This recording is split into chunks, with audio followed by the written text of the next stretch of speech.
Hello and welcome to the Essential Property Podcast with your hosts, Paul Samuda and Amanda Woodward. With 45 years of combined experience in the world of property buying, selling, investing and developing, they are here to share with you their knowledge in the Stoke-on-Trent, Newcastle-under-Lyme and Crewe property market. Let's get started.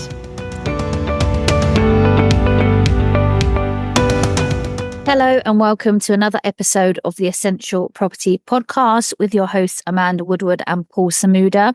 Today we're on episode 43 and we're going to be covering two important topics which are very relevant at the moment.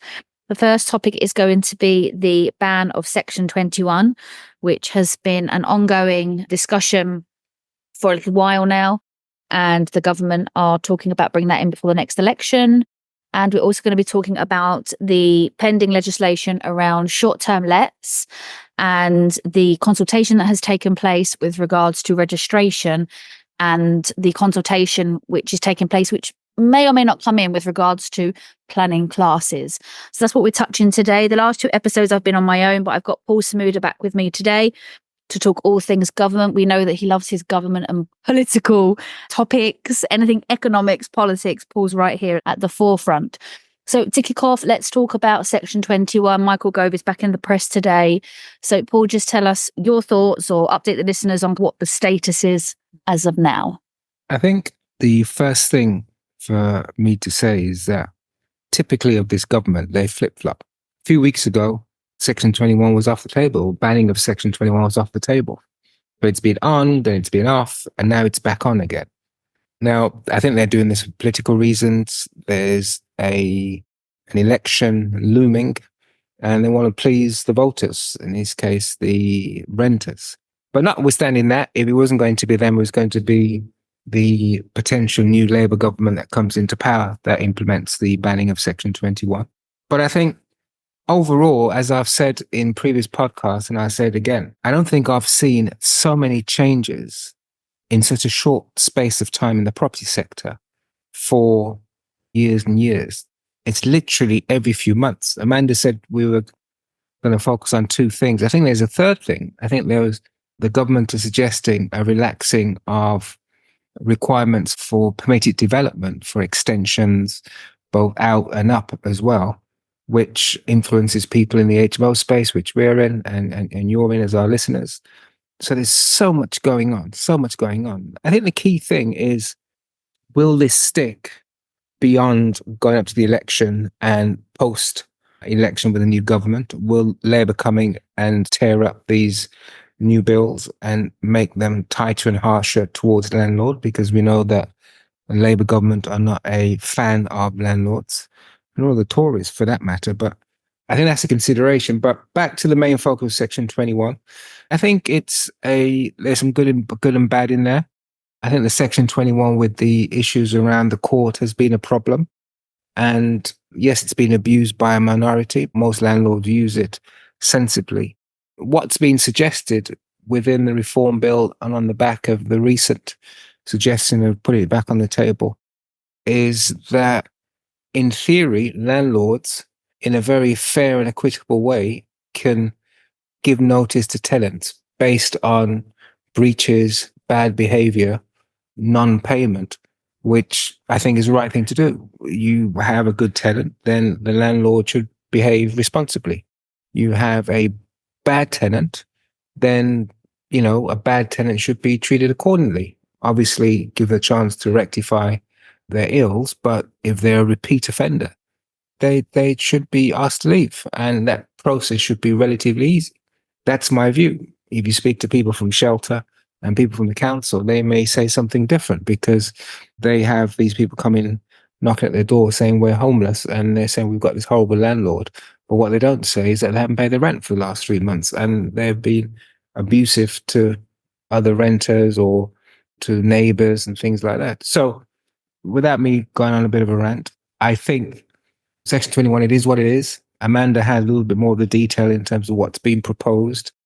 I think for us as landlords, what we'd like is certainty. And whilst there was a sigh of relief that it was off the table in terms of the banning, but I think deep down we knew that it was going to be back on the table when Labour comes into power if the election goes the way the polls are suggesting? So looking at a little bit more of the detail, the Renters Reform Bill has proposed a number of different grounds for possession, some mandatory, some discretionary, which I think most of them are fair, that will help with the abolition of the Section 21. So just to give a little sprinkling of an example, in terms of the mandatory grounds, if a landlord wants to move back into their property or wants to move a family member back into the property, they can, and that's 2 months' notice. If they want to sell, they can, that's 2 months' notice. If they are at the end of their mortgage, again, 2 months' notice. An interesting part is they have put a special clause in there for students because the student investors were worried in terms of, well, how do I actually terminate at the end of the student year? I would usually use a Section 21 notice. So the end of the student accommodation can be a 2 weeks notice to end that sort of term and to bring in new students. And a whole bunch of other ones that aren't stuff around agriculture and places of worship and so on, which is not too relevant to us. So that's some of the mandatory grounds. As landlords, I think we're more interested in the discretionary grounds, which is ending the tenancy because the tenant is not doing what they committed to do when they started the tenancy. So, for example, if a tenant hasn't paid their rent, previously you have to owe 2 months worth of rent and then you can issue a 14-day Section 8 notice. The proposal now is that if there is any rent arrears, so that can be 1 month of rent arrears, you can issue the Section 8. And that has a 4-week notice period. So it's gone from 2 weeks to 4 weeks, but you can, in theory, issue that notice earlier. That's okay. If tenant is persistently in arrears, that's 4 weeks notice. Breaching the tenancy agreement, 2 weeks notice. Antisocial behaviour, subject to ticking a few boxes, is immediate. And I think that gives us a little bit of certainty in terms of if we do have a real problem tenant at the property. So if these are still proposed, so they could change, but if we remove Section 21, we do bring in lots of other grounds that allow us to evict should we need to, because the tenant is not doing what they committed at the beginning of the tenancy. We still do have a number of grounds. One more thing before I hand you back to Paul, which I thought was quite interesting, was this one here. If the provider of the accommodation, i.e. the landlord, requires possession from a non-supported accommodation resident to relet that property to a supported accommodation resident, it's 4 weeks' notice. And I think that's the council or the government having a little bit of their cake and eating it, because they're saying, if you can actually help us and provide accommodation to vulnerable people and those that require supported accommodation, you can actually ask your existing tenants to leave with 4 weeks' notice and relet it to somebody through the government. That's definitely having their cake and eating it. I think I like to be a bit of a cynic and play devil's advocate sometimes. And I think that's great on paper. One of the big issues that we've had with Section 21, as every landlord knows that's had to go the distance, is one, you serve notice, nothing happens. It goes to court, says, come back in 6 months when we've got some space for you. You go back in 6 months, tenant hasn't paid in that 6 months or paid sporadically. Maybe he pays a little bit of money a month before the court case. Goes to the court, pleads poverty, pays some money on the day, gets another 3-month extension. Eventually get to the point where they have to leave, goes to the council, says, don't leave, wait until the bailiffs arrive. So you've got to pay £1,000. You've got to pay £1,000 to get a bailiff in to stuff about. So that's been the process so far. What's going to change? So we have all these notice periods, 2 weeks here, 4 weeks here, 8 weeks there. But the criteria is the tenant. Are they going to leave? Are they going to leave? And if they don't leave, what then happens? Do you get the government was talking about creating a special court for property issues, i.e. stuff like this. Is that going to happen before the election? I think not. So what's going to be the outcome? So I'm a little bit cynical about changes, especially lead up to an election, because it's all changing, moving the chairs around and giving the impression it's all new, but it's actually, same crap, different packaging. Yeah. So I have to be a little bit cynical on that. The other thing that was suggested, and I can't remember whether that was within the reform bill, but it was talked about continually, I'm definitely, Angela Rayner is a big fan of this, is 12-month tenancies as a minimum, 6 months notice for leave as a minimum, and you have to accept pets and you have to accept people on benefits. And that's the other side of things. And one of this announcement in Section 21 was fairly recent. One of the things which I was listening to fairly recently was, if it's difficult to get rid of tenants when the need arises for whatever reason, then landlords will go really belt and braces on the referencing. Yeah. So they'll take your inside measurements, your partner's measurements, your bank account, what you spend your money on. Do you gamble? How much you spend on alcohol? It'll always be like applying for a mortgage, because there's more tenants available than houses or rooms. So the landlord still has the upper hand, because they don't want to be left with a tenant that can't pay, won't pay, can't get rid of them. Mm. And until the court system is fixed, which is no mean feat because they're underfunded, then nothing's going to change. Mm. So on paper, it sounds reasonable. In practice, and we'll tell. Whatever happens, we live in an environment where property is now very fluid. It's dynamic. Things are changing all the time. So we have to be on our toes and be flexible in terms of adapting. I've always said property is a long-term investment, and you get these little ripples along the way. But 10 years from now, our property doubles in value, increases by 50, 60, 70%. Our rent increases, and it works itself out. And one hopes that it works itself out in the landlord's favor. And, we can sell, have a little pension, or pay off our debt and live on our pension if we're a little bit older, or move on to bigger and better deals. And that's really the prize at the end of the day. All this now is detail, but the bigger prize is for what the property is going to do for you and your family going forward, because most people buy a property with the intention of holding it for a long period of time. And there are two sources of benefits to landlords: rent and capital growth. So anything else on that? Well, just talking about the kind of the upside of it, I guess, depending on what you read and the statistics that you find, the UK needs to develop circa 500,000 homes every year to provide enough accommodation for those migrating to the UK, the population in the UK, et cetera, et cetera, et cetera. And it doesn't matter what paper shuffling the government are doing, if we don't build enough homes, we don't have enough accommodation. And if we don't have enough accommodation and we are in the property business, we're going to generally be okay. We've been approached only last week by a couple of companies.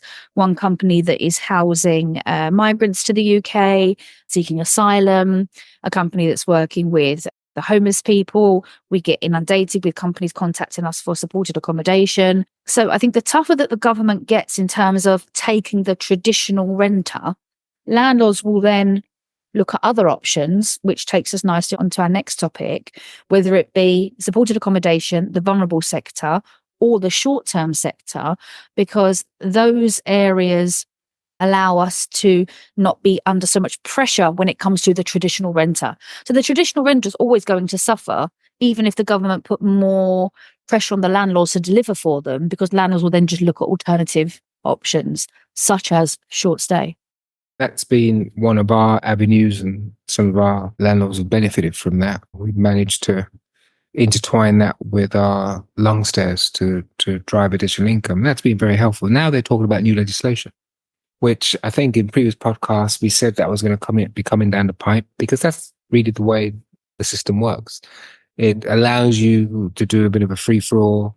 People complain, say it's affecting this, affecting that. They do a little bit of research, do a consultation, and they bring in some legislation to support their finding. And this is where we are with short stay.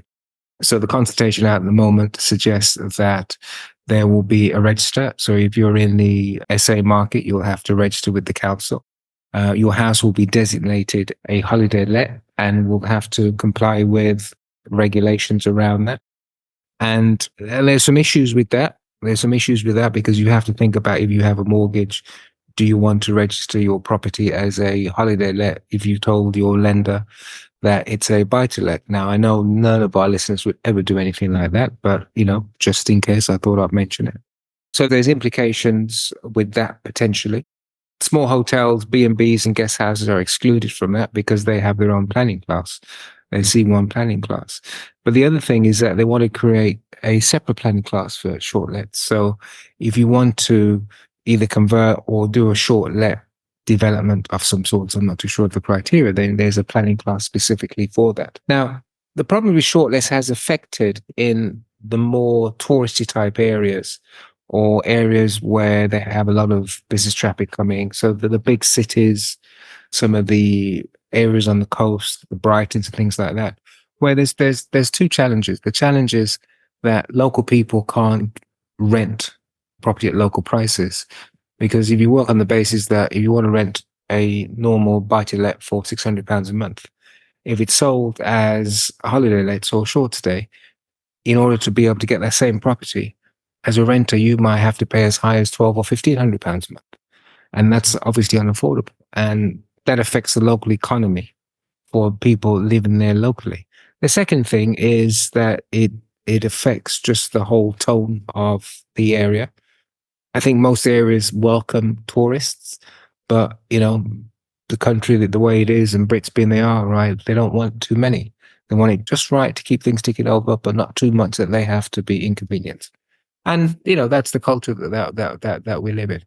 So I think they've come together and said, let's see how we can police this. Let's see how we can maintain some sort of order. So councils who are generally broke have now been given the authority to oversee this.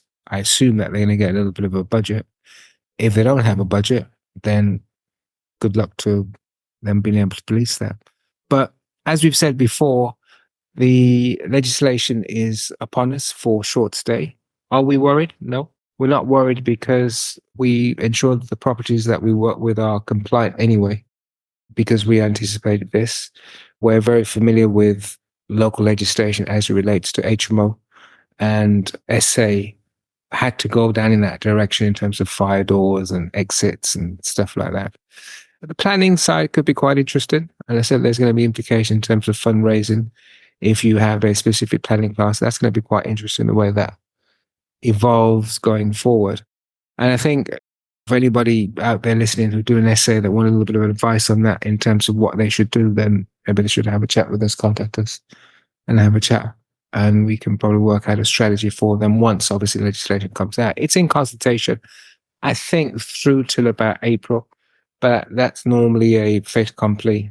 And it means that there's going to be something on the books. And they're trying to force this stuff through before the election as potential vote winners for people in those constituencies where holiday lets are affected. And the other thing as well is that people buy houses in parts of the country where they're popular with tourists, have them as second homes, run them as holiday lets for part of the year, elect them as basically standalone businesses, go for business rates instead of local council tax, get small business relief so they don't pay any business rates.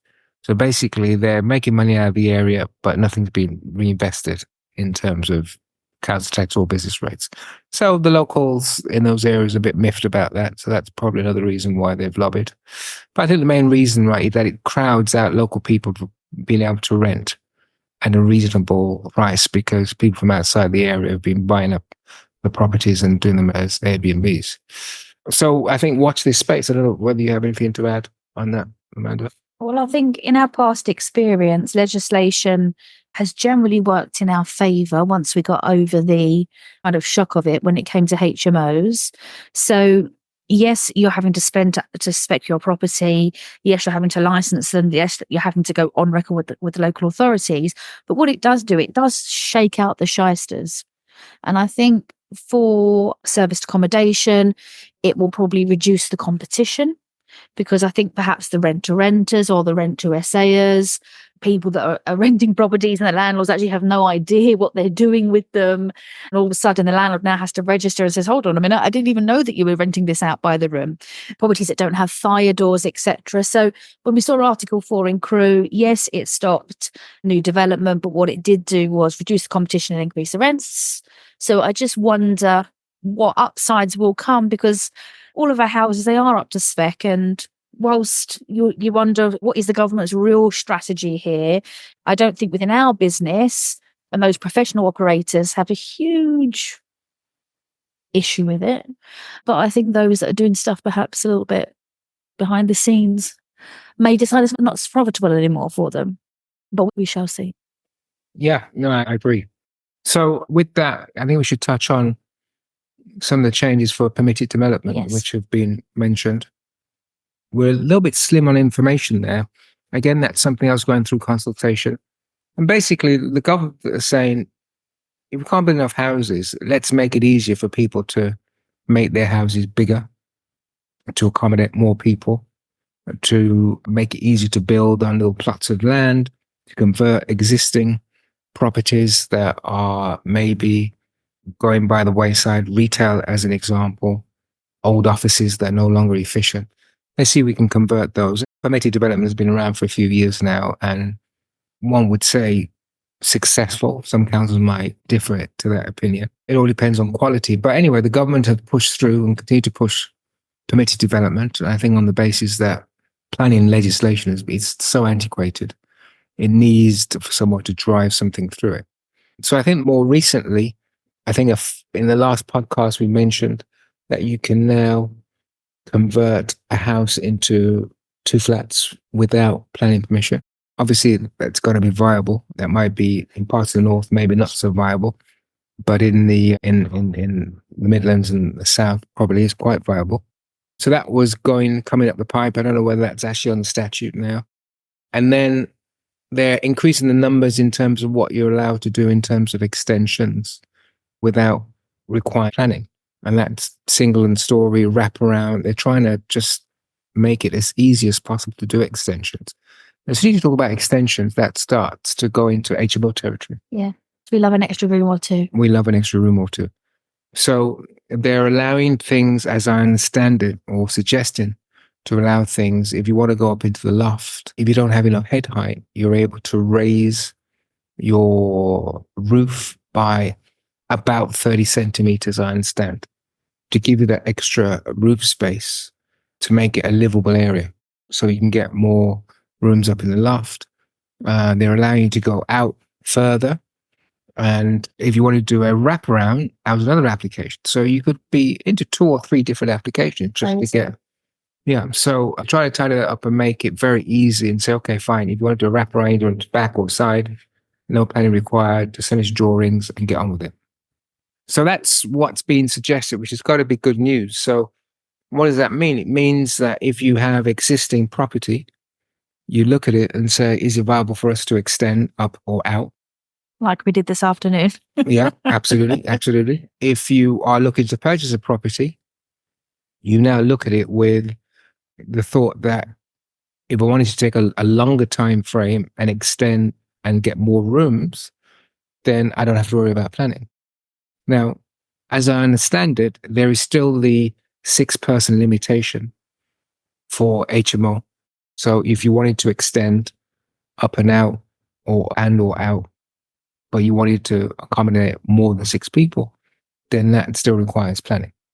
The one that's interesting for us, for people who are invested in Crewe, is how does this affect us in Crewe because of the Article 4 directive? So if a property is in an Article 4 area, will we still be allowed, if this legislation gets pushed through, this bill gets pushed through, will we still be allowed to extend up and or out without requiring planning, i.e. under permitted development? So that would be interesting. I know in some instances it's not allowed in conservation areas and Article 4 areas, but the impression that I have, and I stand to be corrected on this, is the government knows that some local authorities use Article 4 just to put a spanner in the works. So I suspect they're allowing some of this new permitted development to bypass Article 4. I certainly hope so. So Because the reality is we need more rooms, we need more accommodation, especially in the affordable arena. Crew's a disaster. Yeah. Crew's an absolute disaster. I think it's probably the worst thing that they did for achieving their accommodation goals and housing goals. And I actually think we should write to the head of the counselling crew and say this. I said, we're on the ground. And we get more inquiries for accommodation in crew that we just can't fill. And this is both HMO and normal houses to let. And if something goes up to let, we get tens and tens of houses. We had one little, I think, 1-bedroom or 2-bedroom apartment, which was to the side of an existing HMO. We had a ton of inquiries. So those letting agents that specialize in single lets will be inundated, but they don't have the property. Yeah. And it doesn't matter what the government tries to do, if they say, yes, you can extend your house, yes, you can, or we're going to clamp down on this with landlords. The reality is, unless there are more properties built, we're still going to have this problem. And we really are just shuffling paper, aren't we, to try and make it look like there's action being taken, but the action is quite minimal. I was thinking about how we as HMO investors and how our listeners who also own HMOs benefit more with all this change than those with the single family lets. Because if you imagine that you have a tenant in a HMO who's being antisocial, he's peeing everybody off, he's or she causing trouble and the police are called and so on. And you say, right, that's it. I think they said here immediate eviction. Generally, they will leave because a person in a HMO can go and live back with their parents. They can go and sleep at a mate's house. They can go and find another landlord to disrupt. But if you have 2 adults, 2 children, they go to the local school, they've lived in the house for a long time, and then they have become problematic, that's then very difficult. So as HMO owners, I think we just have a little bit more transient tenants that will leave anyway at some point. And even when it comes to the permitted development, if you have a 2-bedroom terrace in Stoke-on-Trent and you have a large yard area and you rent that to a family and you think, right, I can put an extension on the back because I've got this permitted development. What's that really going to do to a 2-bed terrace for a family? Not a lot. But for a landlord with a 4-bed HMO, if you know that you can go from 4-bed to 6-bed without going through huge amounts of planning, you've got 2 additional income sources from those 2 rooms, whereby on a family let, perhaps you might get an extra £50 a month for a utility room. So I think HMO landlords benefit a lot more from these things than your traditional buy-to-let renters. I think you're right. I don't think that was the government's intention. That's just No, not at all. A byproduct. I think the thinking is, if I think it through, if you're a family of 4 and you've now got to trade up to a larger property, if a larger property is not on the market, maybe it might be cheaper if you're an owner of that property to do an extension and create a room for your growing family. And I think that's where it probably helps. So it's actually not helping the housing crisis in terms of number of homes built, but it's giving people other options to expand their existing plot to accommodate their new members of the family. I.e. homeowners. Single let. He's not going to do an extension. No, it's not. There's no the ROI's not there, is it? The only reason he do an extension is because he wants to turn that single let into an HMO. Yeah. That's the only reason he would do it, which makes a lot of sense in terms of the comparisons. He can go up into the loft or out and he can turn a 2-bed, 2 up, 2 down into a 6-bed HMO and probably increases his cash flow 3-fold. You do the numbers, you check the ROI, and I would say 7 or 8 out of 10 times it's worthwhile doing.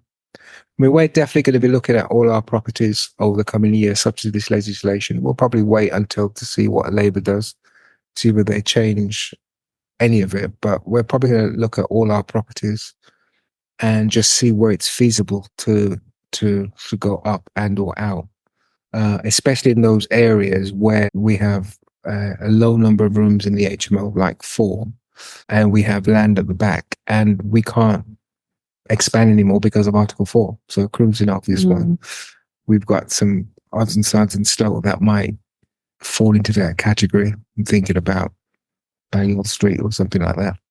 So there's definitely a few options there. So I think all in all, to your point, Amanda, the changes that come through, when you walk them through, there might be some rough edges to it, but I think all in all, long term, with a bit of thinking and strategic planning, we can turn them to our advantage, which has to be a good thing. Housing is so important. Although people scream and shout, landlords provide 1 in 5 homes for people living in this country, soon to be 1 in 4. Right. And I think the government has, I said this in the previous podcast, I think the government has realized that it really screwed up royally over the last few years with the changes they made to tax, with the changes they made to EPCs and a whole load of stuff that they were threatening to landlords.